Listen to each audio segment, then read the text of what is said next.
మీకు ఈ వీడియో నచ్చితే వీడియో క్లిక్ చేసి ఛానల్ని సబ్స్క్రైబ్ చేసుకోండి. చాలా ఆలస్యంగా మీరు తీసుకొచ్చారు. మేము చాలా కష్టంగా ప్రాణాలు కాపాడగలిగాం.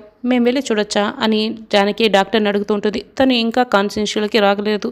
వచ్చిన తర్వాత ఇన్ఫామ్ చేస్తాం, అంతవరకు ఇక్కడే వెయిట్ చేయండి అని ఇక డాక్టర్ వెళ్ళిపోతాడు. అమ్మ అంటూ సీను ఇక రఘురామ్ ఇంటికి వస్తాడు.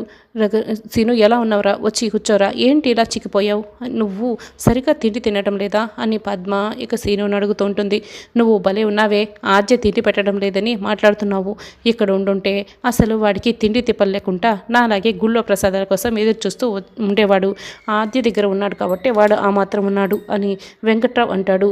నేను ఆద్య కోసం వచ్చాను అని చెప్తూ ఉంటే ఆద్య కోసమా అని అందరూ కూడా చాలా షాక్ అయి అడుగుతూ ఉంటారు. ఆద్య ఇంకా ఇక్కడికి రాలేదా అని సీను అడుగుతూ ఉంటాడు. అప్పుడే ప్రవళిక ఆద్య వాళ్ళ కారు అక్కడికి వస్తుంది. ఆద్య లోపలికి వస్తూ ఉంటుంది. ఆగవే అక్కడే అని అందరూ కూడా ఇక ఆద్యను అడ్డుకుంటారు. ఏంటే ఆ ఇంట్లో నుంచి గెంటేశావు, ఈ ఇంట్లో నుంచి కూడా మమ్మల్ని పంపించడానికి వచ్చావా ఏంటి అని బామ్మ ఇక పద్మ అరుస్తూ ఉంటే, చూడండి అత్తయ్య, నేను నిజం చెప్పడానికి వచ్చాను. అసలు పార్వతీ పిన్నిని నదిలో పడేసిన వాళ్ళు ఎవరో తెలిసిపోయింది అని. ఈ విషయం పార్వతీ పిన్నికి కూడా తెలుసు. నేను పార్వతీ పిన్ని వస్తుంటే ఆ ప్రభాస్ వాడి ఫ్రెండ్ శ్రీకాంత్ ఇద్దరు కూడా తప్పతాగి నోరు జారారు అని ఆద్య అంటుంది. ఏంటి ఆ పోరంబోకు ప్రభాస్ పని ఇదంతా అని శివరాం వెంకట్రావు అడుగుతూ ఉంటారు. ఏమో నాకు తెలియదండి, నేను ఆద్య వస్తూ ఉంటే వాళ్ళు వచ్చారు. వచ్చిన విషయం నిజమే కానీ నేను తప్పించుకొని వచ్చేసాను అని పార్వతి అంటుంది. ఏంటే మళ్ళీ ఇంకొక కథ చెప్తున్నావా అని పద్మ బామ్మ కూడా అరుస్తూ ఉంటారు. ఆద్య చెప్పిన మాటలు నమ్మండి, ఆద్య నిజమే చెప్తుంది అని సీను చెప్తాడు. ఇదంతా కూడా ఎవరో ఒక లేడీ వెనకుండి నడిపించిందంట అని ఆద్య అంటుంది.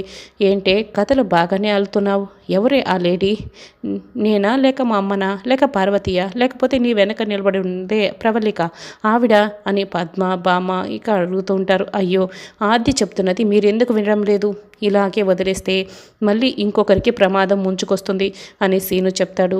బాబాయ్ మీరైనా నమ్మండి, ఇది ఆ ప్రభాస్ వాళ్ళ పని, ఎవరో లేడీ చేయించింది అని ఆద్య ఇక వేడుకుంటూ దండం పెడుతూ చెప్తూ ఉంటే, ఎవరు నమ్మినా నమ్మకపోయినా నేను నమ్ముతానమ్మా అని శివరాం చెప్తాడు. ఏంట్రా నువ్వు నమ్మటం ఏంటి అని పద్మ బామ్మ ఇద్దరు కూడా అడుగుతూ ఉంటారు. అవునమ్మా, ఒక్కసారి ఆలోచించి చూడండి, అసలు పార్వతి ప్రాణాలు తీయాలని వదిన ఎందుకు అలా చేస్తుంది, ముందు ఆ ప్రభాస్ వాడి ఫ్రెండ్ అని 4 పీకి ఇక్కడికి లాక్కొస్తాను, అప్పుడు వాడి నోటి నుంచే నిజం చెప్పిస్తాను అని శివరాం అక్కడికి వెళ్తాడు. ఇక రామలక్ష్మికి స్పృహ వస్తుంది.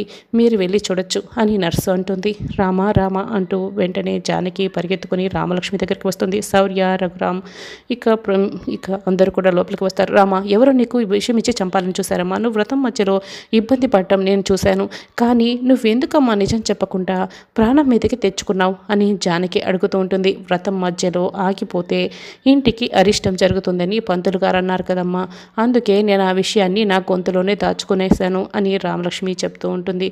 ఆ సత్యనారాయణ స్వామి దయ వల్ల నువ్వు బ్రతికి ప్రాణాలతో బయటపడ్డావమ్మా అని జానకి అంటుంది.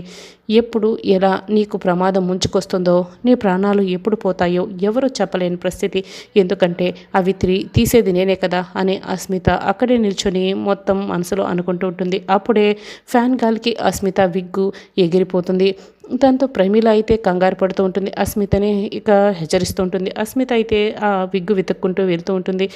ఒక్క బాడీపై ఆ విగ్గు పడిపోవడంతో కాంపౌండర్ చూసుకోకుండా ఆవిడపై గుడ్డ కప్పి పక్కకు తీసుకువెళ్ళిపోయి ఉంటాడు. ఆ విగ్గు కనపడక అస్మిత అయితే ఇక కంగారు పడుతూ ఉంటుంది. అప్పుడే శౌర్య రామలక్ష్మి దగ్గరికి వస్తాడు. రామలక్ష్మి చేతులు పట్టుకొని రామ నుదుటిపై ముద్దు పెడతాడు. రామ నీకేం కాదు అని ధైర్యం చెప్తూ ఉంటాడు.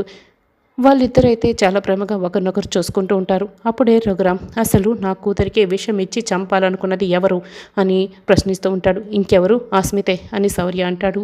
కొంపదీసి వీడు చూసేశాడా ఏంటి అని ప్రమీల మనసులో అనుకుంటుంది. కంగారు పడుతూ ఉంటుంది. అయినా అస్మిత ఆ వ్రతానికే రాలేదు కదా, మళ్ళీ ఎలా విషయం కలుపుతుంది అని అడుగుతూ ఉంటుంది. మన ఇంటికి వ్రతానికి వచ్చిన వారితో ఎవరితోనైనా ఈ పని చేయించి ఉంటుంది కదా, అయినా కొత్త వాళ్ళైతే ఎవరూ రాలేదు అని రవీందర్ చెప్తాడు. ఆ జెన్నీ అంటే వచ్చింది కదమ్మా అని శౌర్య అంటాడు. అవును, ఆ జెన్నీ ఆంటీ ఎక్కడ అని రఘురామ్ అరుస్తూ ఉంటాడు. ఎక్కడ మీ జెన్నీ ఆంటీ అని నిలదీస్తూ ఉంటాడు రఘురామ్. రామాకి ఇలా అయిందని బాధపడుతూ ఇప్పుడే బయటికి వెళ్ళిందండి అని ప్రమీల చెప్తుంది. ముందు వెళ్ళి తీసుకురండి అని అని రవీందర్ అంటాడు. అలాగేనని రవీందర్ బయటికి వస్తాడు. అస్మిత ఇక విగ్ కోసం వెతుక్కుంటూ ఉంటుంది. ముందు ఎక్కడుందో మీరు కూడా వెతకండి ఆంటీ అని అస్మిత చెప్తూ ఉంటుంది. ఇద్దరు కూడా విగ్ కోసం వెతుకుతూ ఉంటారు. అప్పుడే చెన్ని ఆంటీని వెతుక్కుంటూ శౌర్య కూడా బయటికి వస్తూ ఉంటాడు. అయితే విగ్ అయితే అస్మితకి కనపడుతుంది. ఇక్కడుందా అని అస్మిత చేతిలోకి విగ్గును తీసుకుంటుంది. సరిగ్గా అదే సమయానికి శౌర్య అటుగా వస్తూ ఉంటాడు. అమ్మో శౌర్య సార్ వచ్చేస్తున్నాడు అని చనిపోయిన బాడీ పక్కనే అస్మిత దుప్పటి కప్పుకొని విగ్గు పట్టుకొని పడుకొని ఉంటుంది. శౌర్య అక్కడికి వరకు వచ్చి ఎవరూ లేరని అక్కడి నుంచి వెళ్ళిపోతాడు. వెంటనే కాంపౌండర్ అక్కడికి వస్తాడు. ఏంటి మేడం మీరు ఇక్కడ కూర్చొని ఉన్నారు? ఈ బాడీ ఇది చనిపోయిన వాళ్ళది మేడం అని చెప్పి బాడీని తీసుకువెళ్తూ ఉంటాడు. అయ్యో చనిపోయిన వాళ్ళ బాడీ పక్కన పడుకున్నానా అని అస్మిత కంగారు పడుతూ ఉంటుంది. విగ్గుని సర్దుకుంటూ ఉంటుంది. అప్పుడే మళ్ళీ శౌర్య అక్కడికి వస్తాడు. అయితే అస్మితని పూర్తిగా గమనించుకోడు. విగ్గు సర్దుకుంటున్న అస్మిత దగ్గరికి వచ్చి జెన్నీ ఆంటీ మీరా, మీకోసం అందరూ వెతుకుతున్నారు రండి అని తీసుకువెళ్తూ ఉంటాడు. సరే పదండి అని అస్మిత రామలక్ష్మి దగ్గరికి వస్తుంది.